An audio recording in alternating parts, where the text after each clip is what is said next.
Student accommodation is being liquidated. Let's have a look.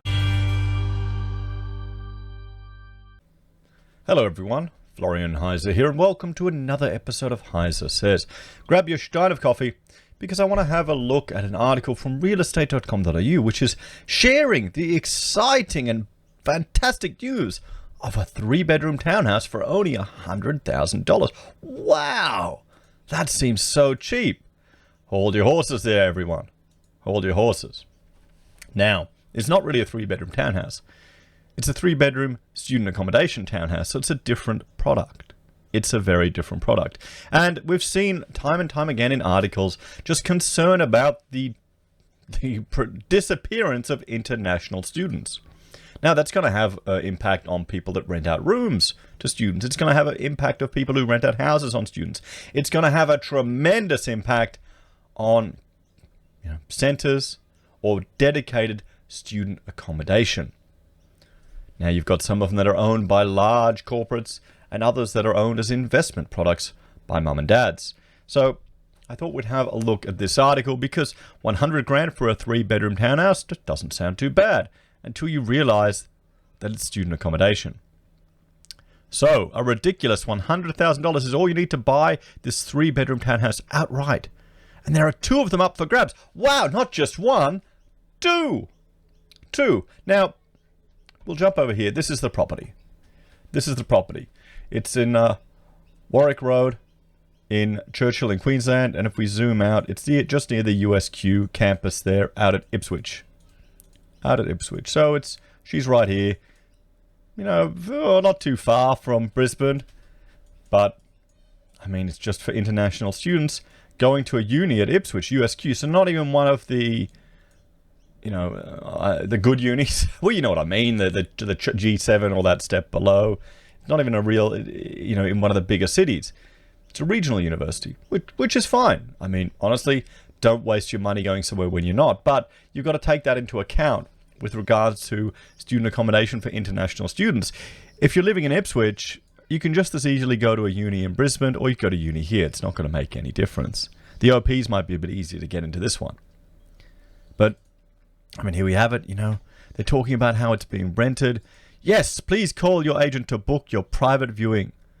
So services, everything. There are 110,000 here. They've got it for sale on. But only here 100,000. So they've already dropped the price. It's time for the current owner to liquidate their portfolio. Student accommodation is getting liquidated, guys. Now, I tried to find some previous price data for this property. What did it sell for? What did it sell for? And what I could find is on sold price, on dodgy website that just tears it off other sites, which in some ways is very good because when the other sites stop providing that information or magic it away, it's concerning. So let's have a look. These are some of the properties that sold. So number 2 at $187. Sold in 2014 for $103,000. $103,000. Now, I'll just bring up this property price growth chart right here. 2013. Okay, have a look there. Brisbane, pretty much like the switch. We should have gone up from 40 to about 60. So it should be a third higher, at least, than 2013 or 2014. Doesn't look like it, but I'm sure these are all completely different. Oh, wait, no, it's a 3-bedroom, 1 bath, 1 car. Same one. 9. 187. 209,000 in 2007. So, but this is only a 2-bed, 1 bath. It's a bigger block, so maybe it's a little different. There you go. You got number 10. 205,000. Again, a bigger block. Number 4. 205,000 in 2007 for 1-bedroom unit. What's going on? Why are people paying that much? When a few years later, I mean, guys, 2007. We've got 8. Just the neighbor of this one was sold in 2020 for $100,000. So that's what these things are going for. We've got number 6. Number 6 sold in 2007 for $209,000. And then, oh wait, number 7. And that's the one we're looking at here. Sold in 2015 for $101,000. Now it's listed for $100,000. In 2012, it sold for $20,000. So the person who sold it who bought it for $70,000 in 2012 and then sold it for $100,000 in 2015, you didn't do too badly, because now 5 years later, it's still at $100,000. Doesn't property always go up, everyone? Doesn't it always go up? Here's another one sold for $100,000 in 2014. So it looks like in the last 5 years, none of these things have moved in value. You've got no capital appreciation. And I tried to get any of these entries. I couldn't find them. This is all that appeared. See, the images are all blacked out. So it must have been removed from the database, or something's going on. Nevertheless, this is, puts it all in perspective. Sitting on a property, a student accommodation like this for 5 years, no capital growth. Isn't that the whole secret to this property investing game? How many people tell you property always goes up? I'm still getting hate mail from idiots who are going, oh, property always goes up, even after I, pretty much explained it to them, my position to them. Some people are so invested in this with regard to their entire identity. What do you think, guys? Student accommodation, and in a city that's suffering economic troubles. Ipswich is in trouble. Unemployment is pretty high out there. Next to a university that isn't in the top 7 or isn't the step below that. No wonder people are liquefying their assets. So if they bought this one, well, actually, no, hang on. If the person that bought it, they're trying to sell it for what they got it for. If they bought it in 2015, they're trying to sell it for the $100,000 they bought it for, or just take a 1% hit they bought it for 5 years ago. Every investment can't be a winner, guys. And this is the thing. This is where we're seeing the economy's behaving differently. We've got the K-shaped recovery. We've got some parts of the economy going up, some are heading down. Student accommodation, it's going to hit it. It's really going to hit it. And we hear the stories. I remember reading an article about a lecturer in Tasmania. All the courses had been cut at the university there, so he, lost his employment. But then also all his investments were in student accommodation. So he put everything into the one sector. Even the property investments were feeding off that other thing. It may sound smart, but you want to diversify, guys. You want to diversify. I know it's harder than you think, but I mean, even if you invest in something that pays you like a monthly passive income or some dividend, but they've all disappeared too. So, but there's a good reason why this property on the outskirts of Greater Brisbane is so cheap. You can't actually live in it, but you can use it as a double-digit return investment property. Really? Really? I doubt that. I find that really hard to believe. With the decline in international students, there's got to be more competition from better unis to get people in, those that do come over. And there's been no capital appreciation in years. And then you've got to pay all the maintenance costs on these things. They need to flip it into a retirement village. They need to turn it, or, open it up for owner-occupiers. That's the problem with these things. The townhouse is part of Unilink Village complex and rented out mostly to students attending nearby tertiary institutions, the largest of which is the Ipswich campus of the University of Queensland. Well, that's not the one we were looking at here, was it? Or was it? UQ has an Ipswich campus? No, that's USQ right here. University of Southern Queensland, not the UQ University. Does UQ have an Ipswich one? I thought they had a Gatton one. I'm getting confused. Oh, well, What that does mean is the property usually has access to a steady stream of potential tenants, plus the price for the townhouse is good value at about $100,000, a figure not generally associated with three-bedders since the 80s, almost. Well, that's a lie. I just showed you there. She bought the thing 5 years ago for that amount. Wow. I mean, can people honestly write this stuff and not realize this?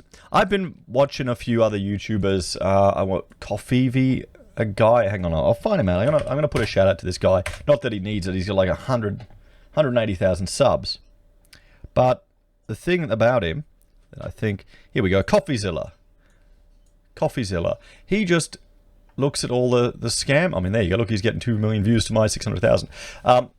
He's calling out all the scammers, all the online ones. And it becomes addictive when you start looking at this stuff, because it's fascinating just to see all the con jobs that people are doing, that they're all doing, guys. But I'd recommend you check him out. A viewer mentioned it in the comments, because there's so many people, like, they write fake ads, fake boilerplate, fake copyright. I had one work colleague, she subscribed to this stupid magic pill thing, gave her credit card number, and then they just kept charging her, and she couldn't get off it. She didn't understand what was happening. And I said, it's a complete con. There's water pills, but, she was one of those airy-fairy types that believed in that stuff, and then she ended up having to pay for it. She realized afterwards. How's that any different from this? It's utter BS. Okay, yeah, 3-bedders in the 80s, sure, that weren't student accommodation near, in Ipswich, near a university that's going to get decimated. This is what they paid for it 5 years ago. How many people would look that up? How many people just believe what they're reading? That's the problem. Don't trust it, guys. There are 2 separate townhouses on the market in the same complex, one of which is priced at 100 grand. This one previously had a 110 price tag, with the agent, Hallard Shepherd of First National Ipswich, naming it a rare find. Well, you can't live in it. You're going to be able to rent it out? What happens if no international students come? I mean, how much would you take it for, guys, to just sit on it until the market picks up? What do you reckon? 20? 20 grand and just cop the fees for a few years? 100? I don't know. Or how many ounces of gold would you hand over for this place? She said it was on the market because it's time for the current owner to liquidate their portfolio. Okay, so are they going under? Are they getting trouble? Or they just can't afford to maintain it? As the owner, you may rent out 1, 2, or 3 rooms separately or to a group. 2 of the 3 rooms are vacant, so they've got 66% vacancy rate right now. With the opportunity to tenant these 2 rooms, the one current tenant pays $135 per week for 1 room as of the 23rd of the 12th, 2019 to 21/12/2020. Well, they must be really pissed if they're paying that much. They should negotiate down if they can. They probably can't. $135 a week out at Ipswich. A $500 bond. You're not going to be getting that anymore. What if you rent them out for $50 each if you're lucky? And it's in a village too, so there are probably strict rules on what you can rent it out. They don't want you undercutting each other. I bet you don't have that freedom. Oh, and the management fees, because there's full-time staff there too. The Unilink Village complex was totally self-contained, with a site manager who can assist with renting the rooms as well. So you're paying for someone to be out there. That's all part of your costs. She was marketing it as an ideal investment for you as a parent of students or a suave investor. What sophisticated investor? Maybe if you get it for 20 grand. And then just write off all the costs of holding it for 5 years. We don't even know what the ongoing costs are. We don't know what the sinking fund is there. I mean, at least these things are pretty simple. They're not that sophisticated buildings. So the issues that you're going to have there, they're old enough that hopefully all the issues have materialized and you're not going to get any surprises. Still, I mean, you've got these communal areas and these gross tiles. I really hate these ones. That terracotta. You got a pool for residents. These are all maintenance cost, guys. These aren't free, these pools. The campus is 10 minutes via footpath. The Unilink Village includes landscape grounds, a swimming pool, barbecue, a recreational room with TV, and Foxtel. Who watches Foxtel anymore? Oh, Foxtel. I mean, come on. Everyone will watch everything online, but then again, I'm not a sophisticated investor. A coffee machine, oh boy, and manager's office. The one factor she did mention was the site did flood, and the property was up for cash-only buyer. Okay, wow. So it's a flooding site. You have to come in with cash. Oh boy, and you can't even live there yourself. This is just getting better and better, guys. Quick, hurry, get the FOMO going. Then there's 2. Shit. Oh, and I shouldn't swear. It's bad for YouTube. And this is the living room. I mean, it's a simple little place. Guys, it's a simple little place. The second 3-bedroom townhouse is priced at offers over $99,000. Oh, there you go. With agent Corey Athanates of Crown Real Estate Ipswich marketing it as an incredible investment, returning a massive 14.04%. 14.04%! What an utter crock. What an utter crock.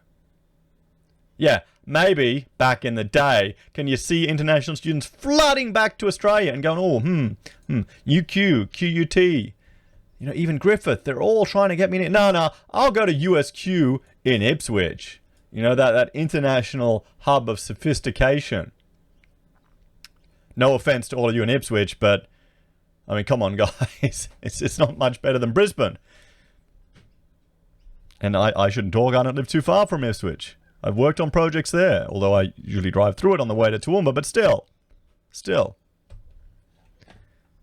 Boy, 14%.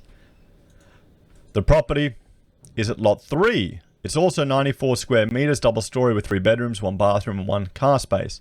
Like the other, it packs in a lot, including a laundry, storage space, extra toilet, and is designed for students. Currently, set up as a share accommodation, each room is leased out for $135 per week per room, or $320 per week as a single entity, and $320 per week as a massive 16.6% return. Yeah, it won't last. Won't last. And does that count for all the other costs that are involved? He said the dining room was big enough to double as a second lounge if needed. This townhouse currently has 2 of the 3 rooms rented out at $135 per week. Well, wait till they get the end of their lease. And are there people actually living there now? Or are they back home? That's the question. They're telling us that. He said the cost per quarter for the owner were body corporate fees of $912, council rates for $400. This is per quarter, so times this by 4, and water costs of $296. So let's add this all together, guys. Let's add this all together. How much are you paying per year for this stuff? All these other costs. So what do we have? We've got 912 plus 296 plus 449.55. And then let's times that by 4. 6,630 costs just sitting on it. So you're paying about 6.6% of the purchase costs every year just to hold the property. And what are they saying you're making? 320 per week. So 320 times 52. There you go. So you might walk away with 10% in your pocket, not the 16.6% that they're saying. And that's before we had all these restrictions on the market. We've got international tourism tanking. We've got international travel tanking. We've got students not coming here. And then you've got other people competing. People trying to liquidate in the same centre to get out. You think rents are going to stay that high? Come on. And you've had no capital gain. What'll happen if people start falling over and are not paying their costs? Does that mean all of your body corporate fees will go up? Well, what do you think, guys? You think it's a steal? Or do you think people should start doing a little bit more research? And you think, wouldn't you feel guilty writing this since the 80s? As always, let me know your thoughts and opinions in the comments down below. Please like, share, and subscribe to the channel. What would you pay for this? You know, if you're thinking, okay, 5 years' time, it'll pick up. What will I pay? And think about that, you're paying $6,000 a year. So maybe in 5 years' time, if it's sitting that, maybe, what, 70 grand? As always, let me know your thoughts and opinions in the comments down below. Please like, share, and subscribe to the channel. If you're a fan and want to support the content I create here, there are a few ways you can. You can join us on YouTube or Patreon. You can support us using our affiliate links at Amazon, eBay, Independent Reserve, or Kucoin. You can buy merch from HeiseSays, use Gold Pass from the Perth Mint, or support us via PayPal. Take care, guys. Have a great day. I'll see you next time.